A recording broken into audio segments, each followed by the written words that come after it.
Komunita fanúšikov skupiny Depeche Mode existovala v Prešove už niekedy od prvej polovice 80. rokov, takže vlastne bola len otázka času, kedy sa niečo také začne diať. Ľudia sa však rozbehli po svete a z celej komunity tu zostalo len pár ľudí, z ktorých my dvaja sme iniciátori tejto akcie. A ten prvý nápad vznikol niekedy v roku 2009 s tým, že prvá party bola konaná v októbri roku 2010.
Robíme to každý rok v ten istý dátum, a to 26.12., kde sa stretne kopec ľudí, ktorým niečo táto hudba hovorí.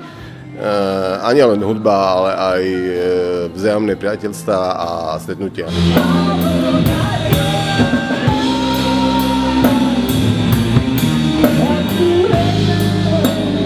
Celý čas sa snažíme posunúť jednak dramaturgiu a jednak atmosféru Dangerous Party kam si ďalej. Dangerous Party už má celkom slušnú povesť medzi fanúšikmi aj z okolitých miest, dokonca aj zo zahraničia. Dátum predurčuje party na to, aby sem prišli aj ľudia, ktorí počas roka v Prešove nežijú, samozrejme aj pre Prešovčanov, pre Košičanov a pre okolie.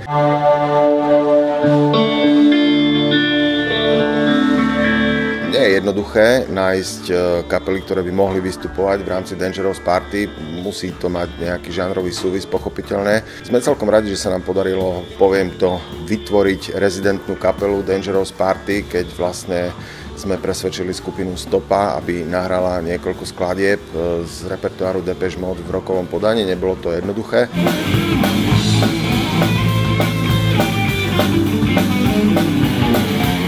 Chlapci sú rockery, najprv si to nevedeli predstaviť, ale speváčka Marcela ich presvedčila a vlastne už druhýkrát s veľkým úspechom skupina Stopa vystupovala na našej Dangerous Party. S chalami zo skupiny Stopa to ťahám presne 20 rokov, čiže toho roku bude také malé výročie. Celý svoj život hráme rockovú hudbu, keďže sme odchovaní na kvalitnej rockovej hudbe, tak aj naša tvorba vychádzala z toho. Myšlienka projektu Depeche Mode Rock Revival vznikla presne pred rokom. Oslovili nás vtedy Ivo a Denis, organizátori, ktorí často chodia na naše akcie a videli, že my hráme prevažne rockovú hudbu. No a tak skrsla myšlienka, že prečo by si metalisti nemohli zahrať Depeche Mode.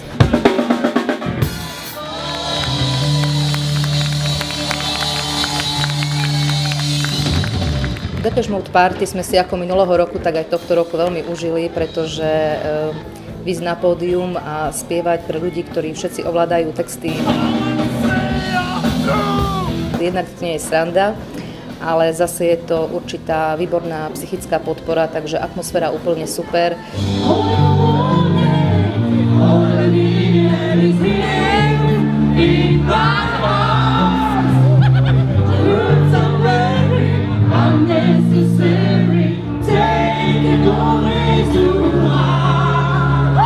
Na Slovensku aj v Čechách sa party tohto druhu organizujú pravidelne v rôznych mestách. V Prešove tá party má neopísateľnú atmosféru, čo svedčí o tom aj návštevnosť, kde sme keď sme začínali niekedy v 2010 roku, tak tam bolo asi niekoľko 100-150 ľudí. A v jednej chvíli na party sme už mali dokonca 450 ľudí. Dúfam, že sa nám to bude dariť ďalej.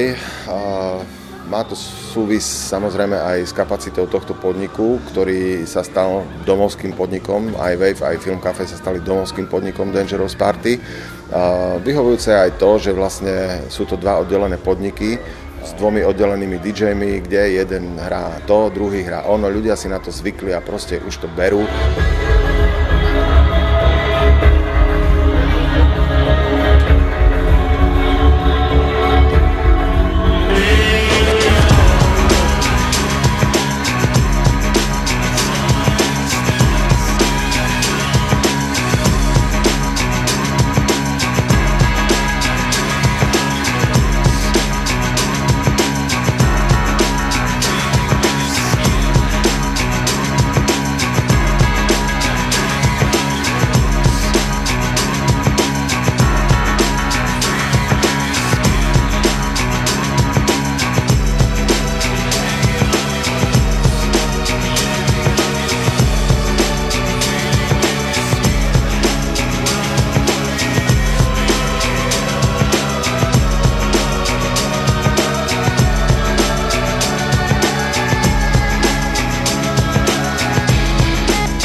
Myslím si, že vrcholom je momentálne skupina Oceán, ktorá je jednoznačne kultovou kapelou a veľmi nás teší, že v obnovenej zostave s novou speváčkou a z časti aj novým programom vystúpila tu v klube Wave v súvislosti s Dangerous Party a sme za to strašne vďační.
Zdravíme všechny tady partaře jako Dangerouský, jako protože to je vzácná jako památkově chráněná komunita.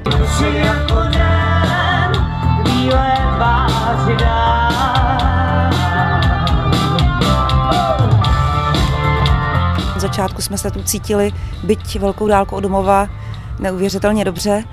A těšili jsme se moc a navíc jsme tady poprvé zveřejnili, nebo poprvé jsme tady zahráli píseň, která nezazněla bezmála nějakých 25 let, a to je Ráchel.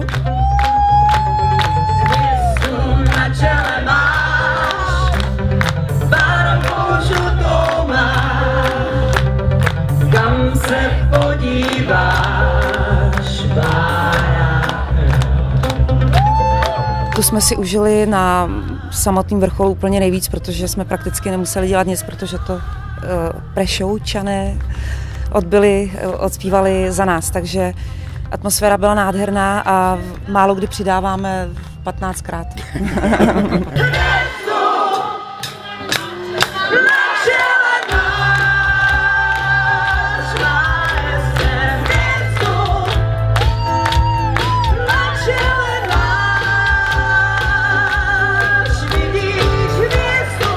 máme to jako domovinu, Slovensko tady a to bylo něco, ten kotel, jako to, i když to bylo v klubu, že jo, třeba 90. leta byly jiný, ale tohle to jako bylo parádní, fakt jako srdeční od srdce, no, od srdce.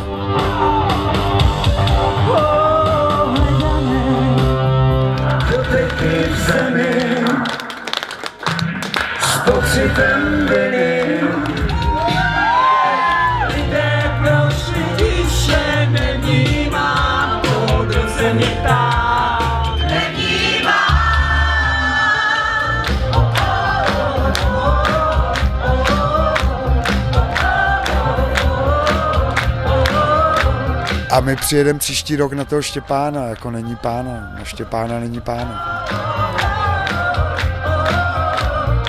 Já vám odkážu, co jsem odkázala všem dneska na koncertě, protože jsem cítila, že se otevřelo v nich to krásné, co tam bylo před 20 lety a čas vlastně neexistuje, je to všechno velmi relativní a popřála jsem všem, když jsme zahráli tu Ráchel, ať každému svítí ta jeho hvězda, takže přeju hodně štěstí, zdraví a následujte tu svoji hvězdu v sobě.